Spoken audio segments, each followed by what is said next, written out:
Perfect. All right. Welcome, everyone. I'm Ash Hester, and I serve as the board president for Southeast Uplift District 3 Coalition. We are so glad that you are here with us this evening to unpack the results of our District 3 Communities Priority Survey. Before we dive in, though, into the meat of this webinar, I want to take this time to give you a proper introduction of who Southeast Uplift is, in case this is your first interaction with the organization. Southeast Uplift has been working since 1968 to build informed, inclusive, and participatory neighborhoods that support our social and ecological well-being. We envision a more resilient future for District 3, where everyone feels and is welcome, interconnected, and empowered with the resources to advocate for change on the issues that impact their lives. So in summary, we do capacity building to generate thriving communities. Next order of business, we'll want to touch on a couple of housekeeping items before we get underway. This webinar is being recorded and will be made available on our YouTube channel with a link posted to our website by this Wednesday, June 11th.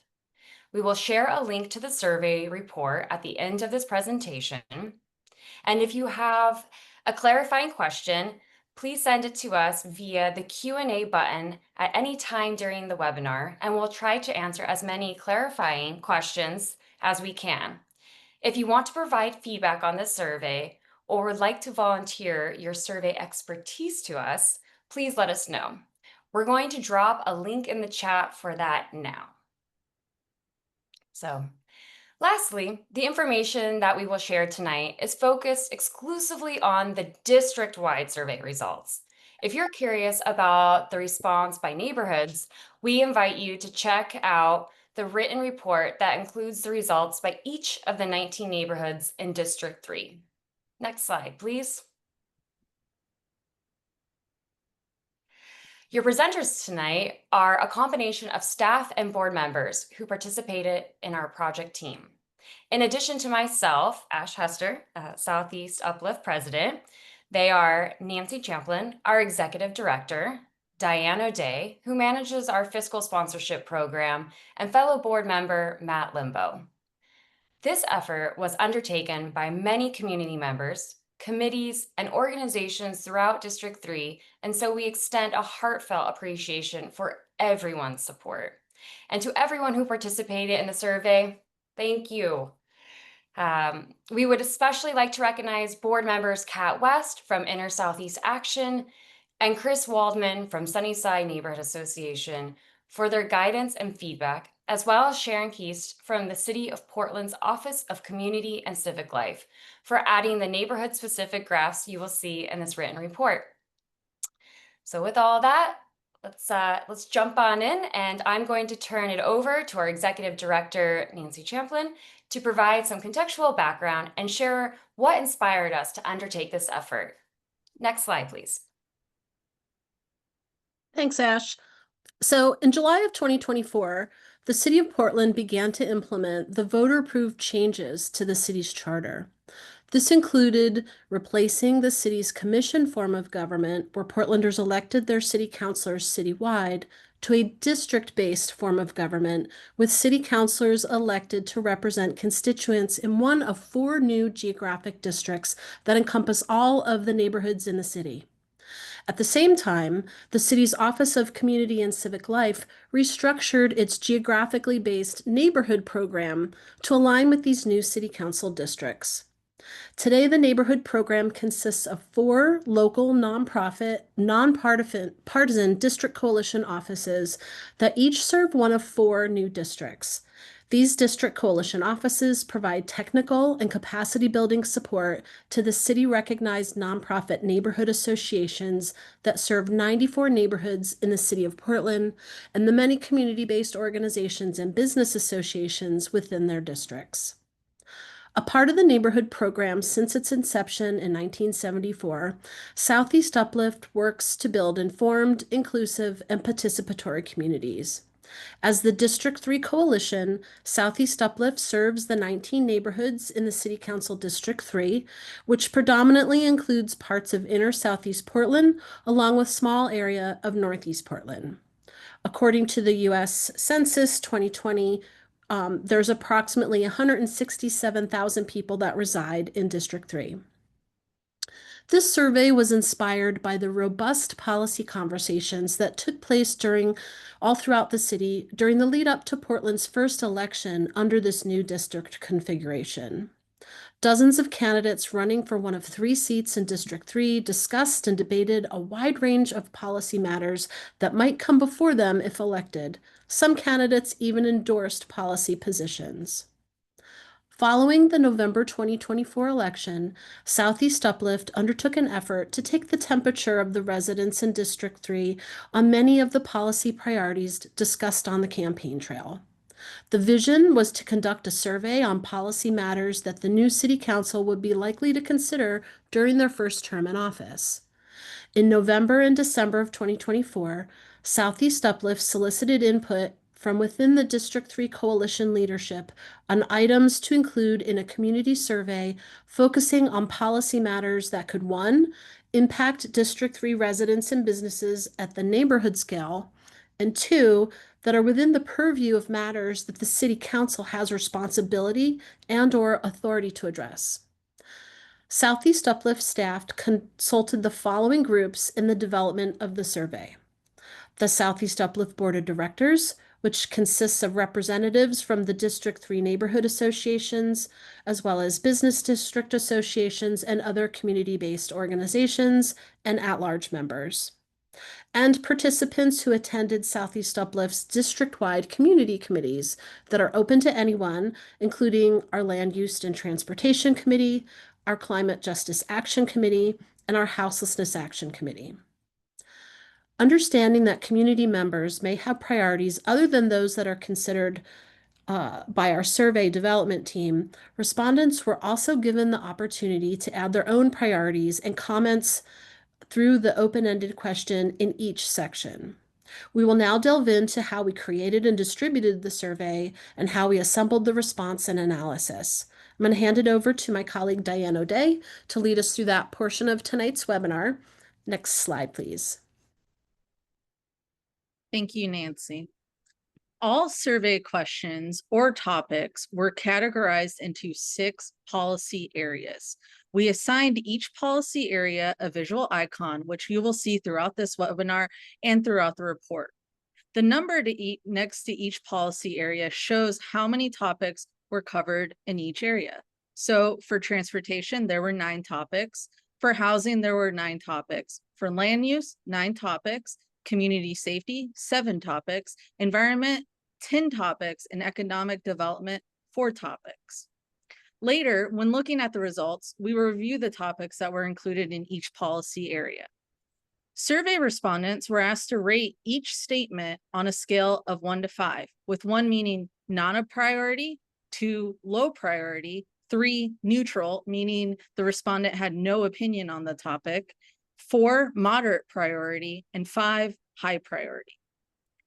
We recognize that the list of topics within each policy area are not likely to be the only topics respondents found important. Southeast Uplift opted not to ask respondents to rank topics against each other. Instead, respondents were asked to rate each topic according to how important the topic is to them. Following each set of topics, respondents had the option to provide their thoughts via an open-ended question. The goal of gathering open-ended comments was to get more details on what the respondent thinks about the policy area and to identify any policy priorities that were missed by the topics listed. The survey cannot accurately provide a ranking of priorities for the community because respondents were not asked to rank their preferences against each other. Instead, the Likert scale gave everyone the ability to rate everything as a high priority if they chose, without considering trade-offs. The survey was created in Google Forms. It was translated to English, Spanish, and Vietnamese. These languages were chosen because they are the top 3 most spoken languages within the District 3 geographic boundaries. Next slide, please. The survey was distributed between December 9th, 2024 and January 31st, 2025. A link to the survey was emailed to several thousand participants on Southeast Uplift's mailing list, shared on Southeast Uplift social media channels such as Facebook and Instagram, and posted on the Southeast Uplift website.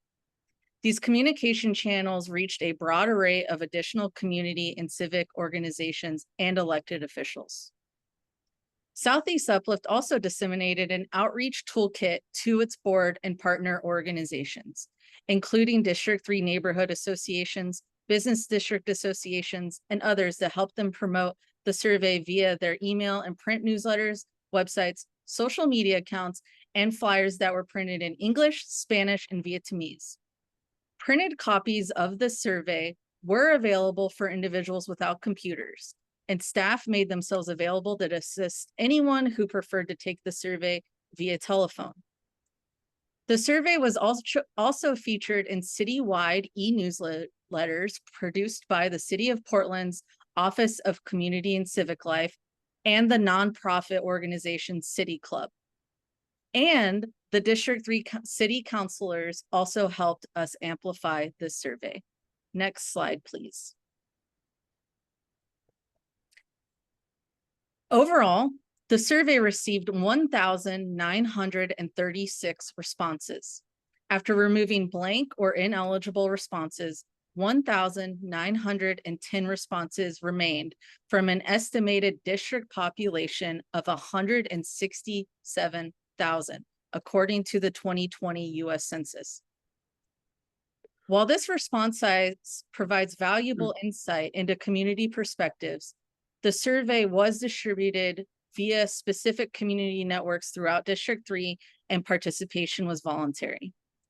As such, the results do not come from a random sample of the population, and traditional measures of statistical confidence, such as the plus or minus 2.2 margin of error at the 95% confidence interval, should not be applied.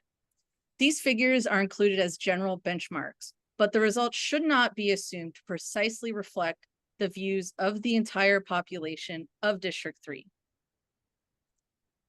A team of volunteers joined Southeast Uplift staff in analyzing responses. Rated topics were analyzed using descriptive statistical analysis by counting the number of ratings each topic had. This will be presented in graphs below. The open-ended responses were analyzed using the help of AI to discern patterns or themes. Staff then reviewed the responses in consideration of the themes and adjusted summaries as needed for clarity and accuracy.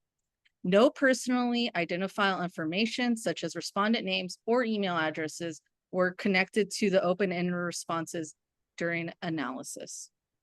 Next slide, please.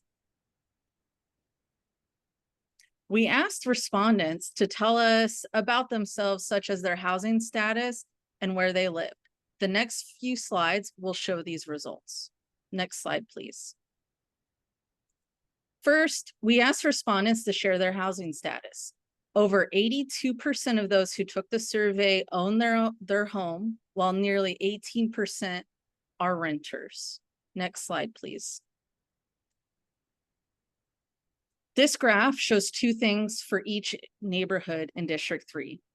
Number one, the number of responses by neighborhood shown in the graph, and each neighborhood's percentage of the overall survey responses, which are shown underneath the neighborhood's name. This graph shows that Brentwood-Darlington neighborhood had the most survey responses at 272, followed by Montevilla at 195 responses, and Richmond neighborhood rounding out the top three with 150 responses. Next slide, please.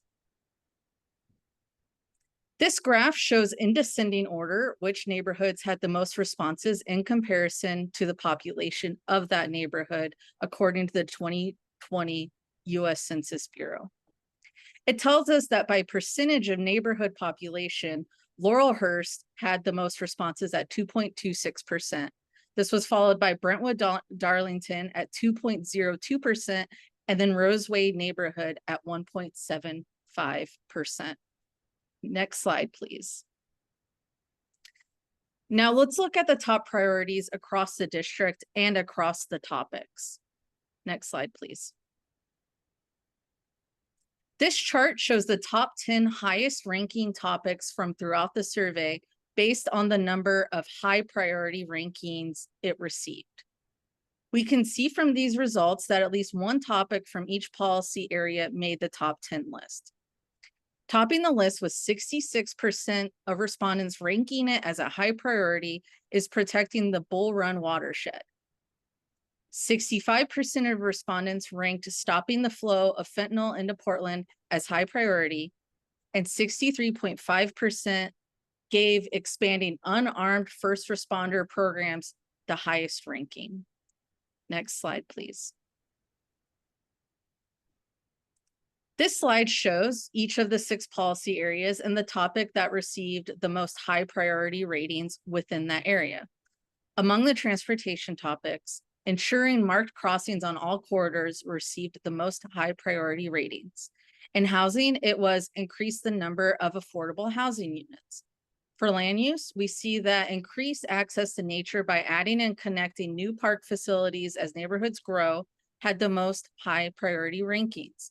In the community safety policy area, that was stopping the flow of fentanyl into Portland. For the environment, more people rated protecting our drinking water source from logging as high priority compared to the other topics in this policy area. And finally, when it came to economic development, the topic that was most rated as high priority was increasing support for small businesses. Next slide, please. Now I'll turn it over to my colleague, Matt Limbo, to tell you more about the policy-specific results. Hey, everybody. My name's Matt. I just got to say thanks to Diane. Her expertise and the work that she put into this survey was really, really amazing, and it really made it happen. So thank you, Diane. I drew the short straw, so I'm going to guide you through sort of the most repetitive part of this, but it is kind of the most interesting. So we'll be diving into a little bit of the details of the survey results. And we're going to do it by going through each of the 6 policy areas in order. And for each one, I'm going to do the following things. So first, I'm going to read each of the statements the respondents ranked exactly as they appeared in the survey. So on some of the slides, you may see like a bit of a truncation of some of them. So I'm going to read them exactly as they appeared to the survey respondents. And then second, we're going to show all of the statements and the number of each ranking they received in a stacked bar chart. We're actually making really good time, so we're going to kind of slow down and maybe we'll leave those up for like a few beats so everybody can absorb them. And then I'll also take us through the top 3 responses and their corresponding percentages of high priority rankings. And we'll see what that means in a minute. And then the third thing I'm going to do is I'm going to provide a high-level summary of common themes from the additional priorities provided in the open-ended responses. So it may feel a bit repetitive, but I promise we'll keep it moving and we'll definitely be done on time because we're making good time. Okay, next slide. All right, starting with transportation. So here are the statements. Ensure marked crossings on all corridors, for example, Burnside, Sandy, Powell, Holgate, and Halsey. Advance jurisdictional transfer of Inner Powell Boulevard from the state to the city and fund safety improvements. Number 3, improve traffic lights and flow to make travel safer and reliable for everyone. 4, design and connect neighborhood greenways for cyclists and pedestrians of all ages and abilities. 5, increase enforcement of traffic safety laws. 6, increase neighborhood connections to or availability of transit service. 7, improve transit frequency. 8, improve transit affordability. And 9, establish parking districts in District 3. Those were the 9 statements. So next slide. All right, and now here's all those statements in a chart showing how people ranked them. So this chart shows all of the transportation topics. It's ordered by the number of high priority rankings they received. So the most at the top and the least at the bottom. The topic with the highest number of high priority responses at 42% is ensuring marked crossings on all corridors. 39% of respondents gave design and connect neighborhood greenways a high priority, and 35% ranked increase enforcement of traffic safety laws as high priority. Those were the top three. And let's just leave that there for a second.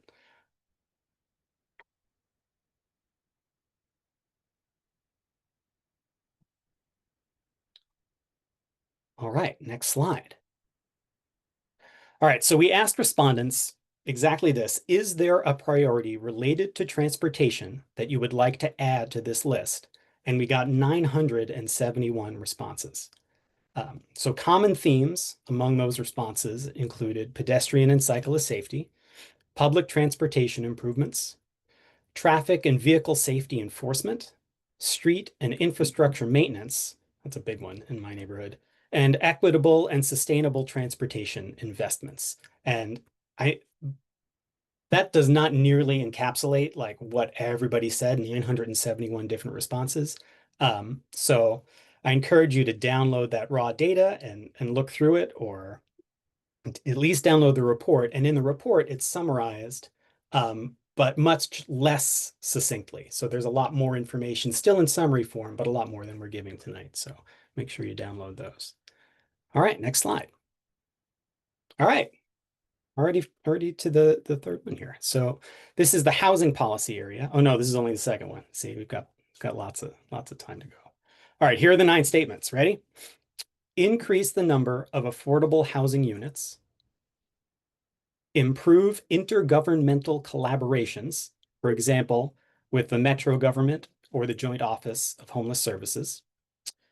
Number 3, establish accountability to the good neighbor agreements that provide operators of publicly funded safe rest villages with their communities.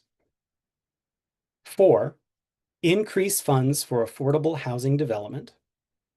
5, follow cities such as Tacoma, Bellingham, and Olympia by adopting a renter's bill of rights. 6, establish a vacancy tax to discourage extended rental property vacancies. 7, increase shelter beds and transitional villages. 8, crack down on unpermitted short-term rentals.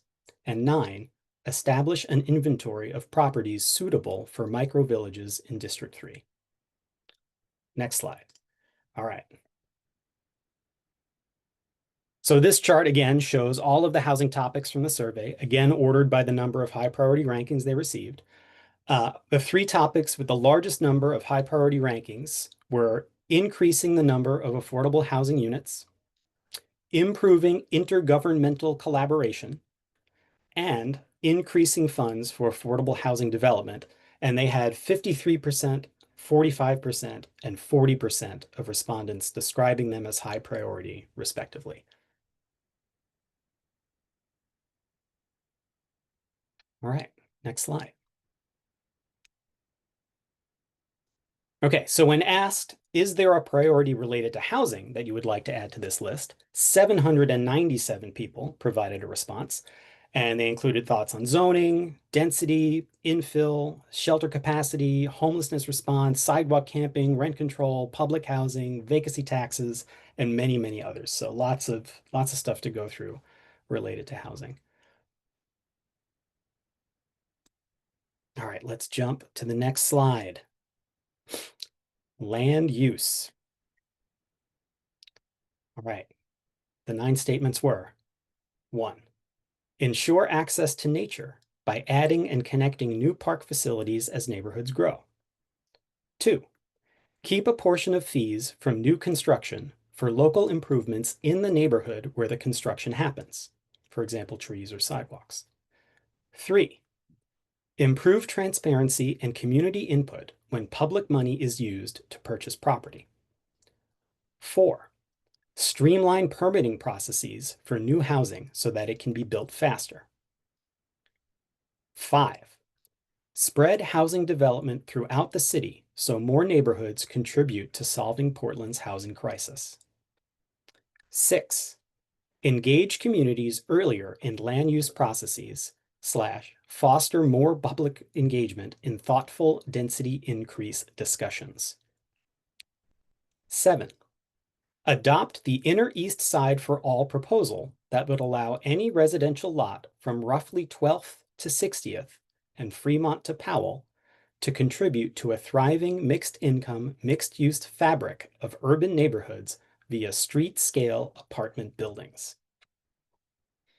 8, establish a land value tax to incentivize development of underutilized lots.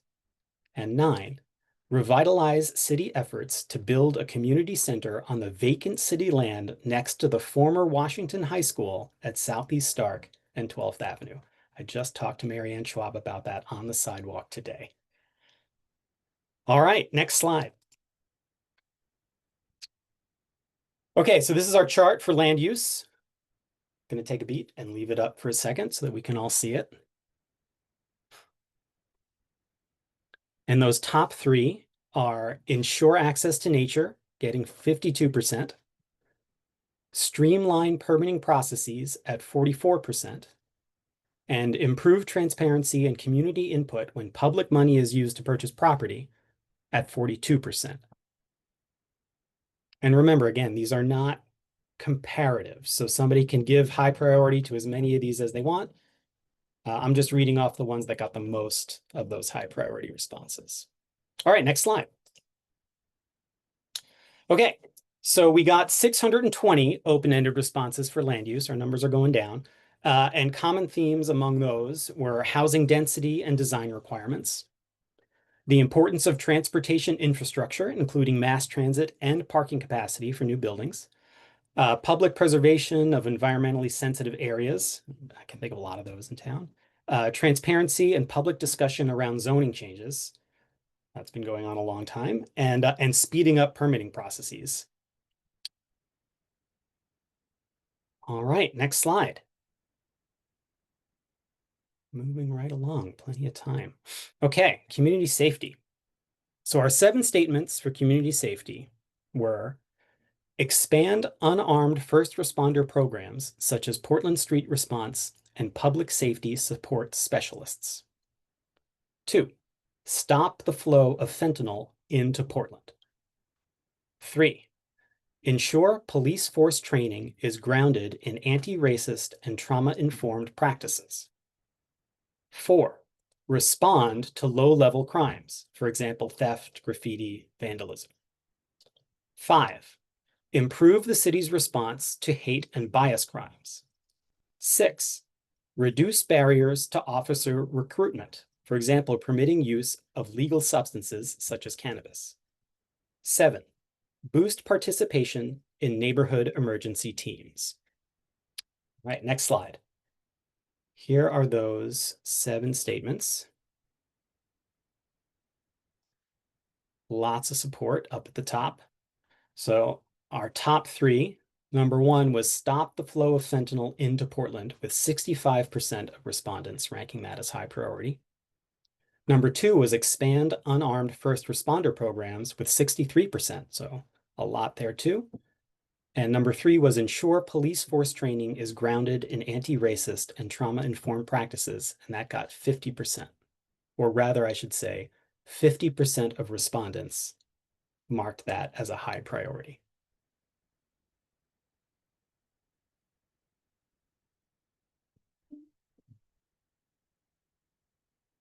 All right, next slide.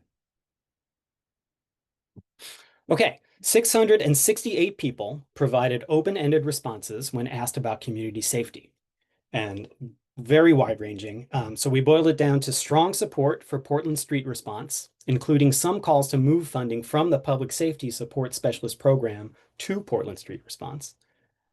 Very mixed views on the police budget. A lot of concern around accountability for property crime and other low-level offenses, in quotes, in some of the comments. Major concerns around public drug use and lack of addiction services capacity. A lot of support for increased enforcement of traffic laws, including automated ticketing systems. And neighborhood and park safety infrastructure. All right, next slide. All right, 10 for environmental policy area. Number 1, increase urban tree canopy, particularly in areas with little shade. Wow, felt that today. Number 2, protect Portland's water source, the Bull Run watershed, from logging. 3, require more trees in new developments. 4, address seismic and other safety concerns at the critical energy infrastructure hub. And that was all capitalized if you couldn't hear it. 5, restore Ross Island Lagoon to reduce algae blooms in the Willamette River. 6, improve stormwater management to address street flooding during rain events. 7, stop pesticide application by Portland Parks and Recreation. 8, increase fees for removing trees and increase flexibility for removal of dangerous trees. 9, empower community adoption of gravel roads, for example, placemaking, play streets, tree canopy, beautification, and maintenance. 10, require public disclosure of hydrogen blending in natural gas. All right, next slide. Let's see those in order. Okay, only 2 to go. All right, so when it comes to the environment, 66% of respondents agreed that protecting the Bull Run watershed was a high priority. That's one at the top. Below that is increasing the urban tree canopy, and that's at 62%. And then the third is requiring more trees in new developments at 51%.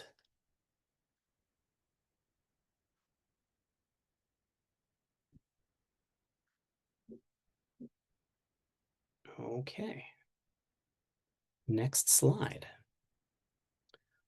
All right, so for environmental open-ended responses, we got 553 responses. And again, the question was, is there a priority related to the environment that you would like to add to this list? A lot of people gave us thoughts on environmental protection and climate resilience and how we could improve climate resilience in Portland. People wanted to see utility companies like PGE held accountable for the harm that they do. Lots of ways to reduce emissions were suggested. And there were several comments related to reducing pollution and managing waste throughout the region. All right, next slide. Last but not least, the small but mighty list of economic development topics with just 4. All right, number 1, increase support for small businesses. 2, better address empty storefronts. 3, retain businesses that generate tax revenue. And 4, increase support for neighborhood business district associations. All right, let's see those ranked up. Oh, it looks so small. All right, at the top, 47% increase support for small businesses. 36% retain businesses that generate tax revenue. And then third was better address empty storefronts with 33%. And we might as well do the fourth one since there's only one more. Increase support for business district associations. And that's 26% of people ranked that high priority. So the orange is 26% of the total. All right, next slide. Okay, so among the 416 open-ended responses received regarding economic development, common themes included making it easier to start and operate a small business. There were some suggestions on how to address empty storefronts and comments relating to business support, or rather, I should say, comments relating business support to community safety, like drawing a connection between those two things. All right. And we're done. That's it. That's all 6. That wasn't so bad. Okay, great.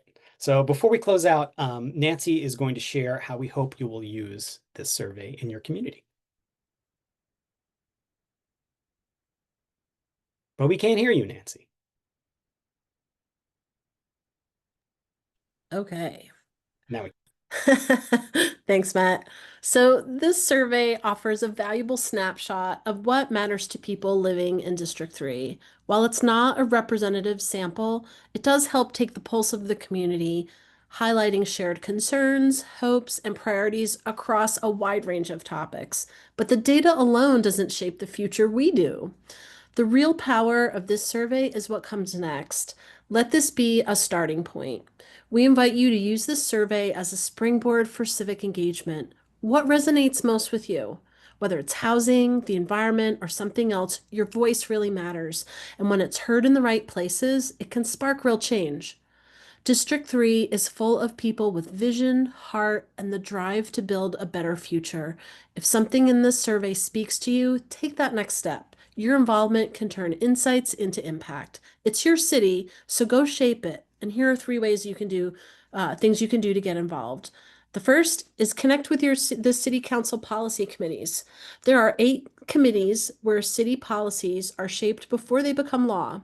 The meetings are open to the public, and residents are encouraged to listen, learn, and testify on issues that they care about. You can find the committee that aligns with your passion and start by showing up. 2, participate in a Southeast Uplift committee. Whether you're new to the community involvement or a longtime advocate, there's a seat for you around the Southeast Uplift Community Committee table. Please come meet your neighbors from throughout the district and bring your ideas to life.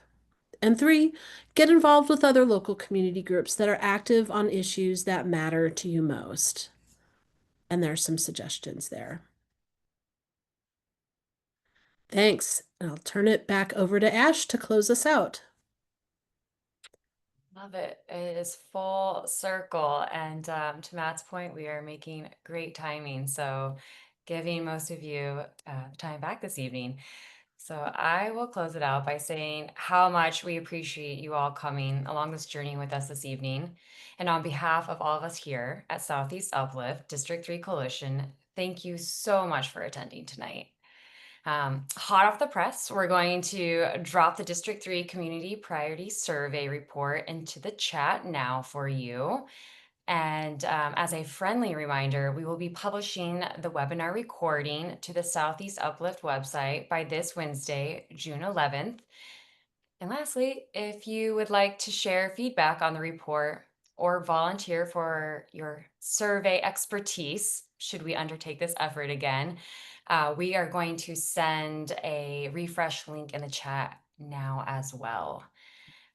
And last but not least, please give us a follow on our social media sites to stay up to date on the happenings at Southeast Uplift and throughout District 3.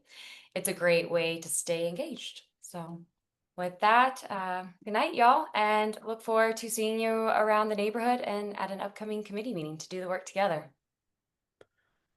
We're just going to keep it open for just a little longer in case you need to grab those links out of the chat where the links to the city council committees, the links to our committees, to reach out to us or to access the report on our website.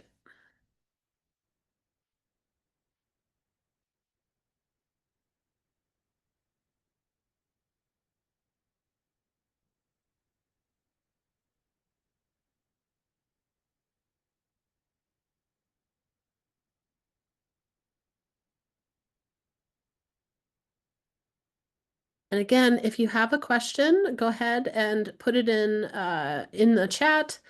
We do have a little bit of time. If you haven't had a chance to throw your question in there during the presentation, then feel free to do that now, and we can answer a few more before we all head out. And enjoy the rest of this very hot day.